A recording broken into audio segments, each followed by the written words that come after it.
quadratic equation x square plus x plus 1 equal to 0. If z equal to 3 plus 6i z naught के power 81 minus 3i z naught के power 93, then argument of z is equal to, ये चार option दिए गए हैं और इसमें से पता करना है कौन सा सही है।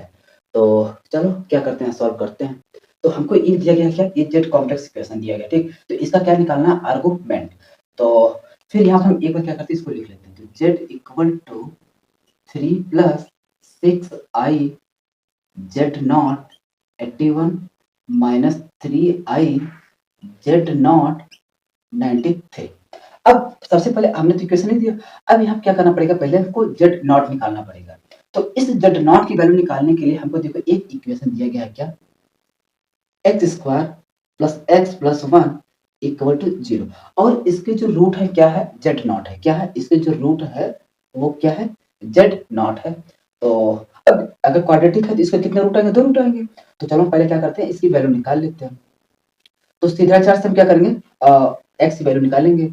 तो क्या हो जाएगा, -1 प्लस माइनस रूट में 1 माइनस 4 अपॉन 2 हो जाएगा। बात समझ आ रही नहीं, ठीक। तो यहाँ से हमारा x equal to -1 plus minus, अब इसको घटा देंगे तो कितना हो जाएगा, -3 अपॉन 2। अब हम यहाँ से क्या कर देंगे, -1 प्लस माइनस, इस माइनस को हम क्या ले सकते हैं, -1 इंटू 3 अपॉन 2। अब ये बताओ, हमने एक चीज सिखाया है क्या, आई स्क्वायर की वैल्यू क्या होता है, -1। तो यहाँ पर हो जाएगा क्या, x equal to -1 plus minus root में 3 आई स्क्वायर बाई 2। एक एक स्टेप सिखा रहा हूँ, बस समझता चलना, ठीक। तो x इक्वल टू क्या हो जाएगा, माइनस प्लस माइनस आई रूट 3/2 हो जाएगा। तो यहाँ से देखा जाए तो x की कितनी वैल्यू आ गई, 2 वैल्यू, और उसके जो रूट है क्या, जेड नॉट, ठीक। तो जेड नॉट है तो एक रूट यहाँ पे दिया गया, तो इसको मान लेते हैं 2 रूट, ठीक। तो यहाँ से मेरा हो जाएगा क्या, अगर देखा जाए तो x की 2 वैल्यू, तो वो x की वैल्यू क्या होगा, -1 प्लस आई रूट 3/2, और एक और आएगा, कितना आएगा, -1 माइनस आई रूट 3/2, ये दोनों आएंगे। अब अगर मैंने पीछे आपको पढ़ाया है कि ये किसकी वैल्यू होता है, ये असल में है किसके, ओमेगा का, किसका है, ओमेगा, और ये किसकी वैल्यू है, ओमेगा स्क्वायर की। तो अगर ये दोनों मेरा ओमेगा स्क्वायर की वैल्यू है, तो कहीं ना कहीं ये जो जेड और जेड नॉट है वो कहीं ना कहीं क्या होगा, जेड नॉट, मतलब अगर ये दोनों है तो ओमेगा क्यूब क्या हुआ होगा, 1 हुआ होगा, तभी तो होगा। ओमेगा क्यूब की वैल्यू क्या होगा, 1 होगा। तो जेड क्यूब की वैल्यू क्या हो जाएगी, इन्हीं के दोनों के बेसिस पे मैं कह रहा हूँ क्या, कि जो ये जेड नॉट है वो कहीं ना कहीं क्या है, ओमेगा। इतना ध्यान देना, जो ओमेगा है असल में वही जेड नॉट है, ठीक। बात इतनी समझ में आ गया तो बताओ, क्योंकि देखो मैंने यहाँ से वैल्यू निकाला और देख रहा हूँ दोनों जो जेड नॉट की वैल्यू आ रहा है, जो ये रूट है वो ओमेगा और ओमेगा स्क्वायर की वैल्यू है, ठीक। तो अगर ये हम कह सकते हैं कि अगर ये ओमेगा ओमेगा स्क्वायर की वैल्यू है तो ये 100% श्योर है ओमेगा क्यूब की वैल्यू 1 हुआ होगा, तभी ये पॉसिबल है, ठीक। अगर ये दोनों हमको वैल्यू एग्जिस्ट होगा तभी जब ओमेगा क्यूब की वैल्यू 1 होगा, ठीक। और ये हमारा दोनों वैल्यू आ रहा है तो हम ये कह सकते हैं कि हाँ, कि अगर ये दोनों वैल्यू आ रहा है तो कहीं ना कहीं क्या है, जेड नॉट ओमेगा के बराबर। तो अब हम फाइनली यहाँ कह सकते हैं कि जेड नॉट क्यू की वैल्यू क्या होगा, 1। अब बस इसको क्या करो, सॉल्व कर दो, बाकी कुछ है नहीं, ठीक। तो z equal to 3 plus 6i, तो यहाँ हो जाएगा क्या, z क्यूब की पावर कितना हो जाएगा, 27, कितना हो जाएगा, 27 माइनस 3i ब्रैकेट में कितना हो जाएगा, z नॉट क्यूब, और कितना हो जाएगा 3, इतना हो जाएगा। देखो अगर मल्टीप्लाई करोगे तो 81 आ जाएगा, इसका करोगे तो इतना आ जाएगा, ठीक।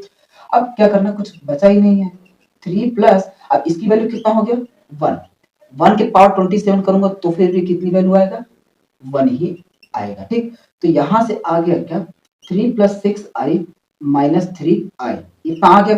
अब अगर इसको जोड़ूंगा तो कितना आ जाएगा, 3 प्लस 3i, ये हो गया। अब हमको चाहिए क्या, अब ये तो कहीं ना कहीं क्या हो गया, ये कॉम्प्लेक्स हो गया। अब कॉम्प्लेक्स का तो मैंने आर्गुमेंट काफी अच्छे से सिखाया हूं, तो कॉम्प्लेक्स का अगर कॉम्प्लीमेंट निकालना है तो कहीं ना कहीं क्या है, वो एंगल ही तो वैल्यू पूछ रहा है, थीटा। तो एक ही बताओ, आर्गुमेंट ऑफ जेड क्या हो जाएगा, tan inverse coefficient of y upon coefficient of x।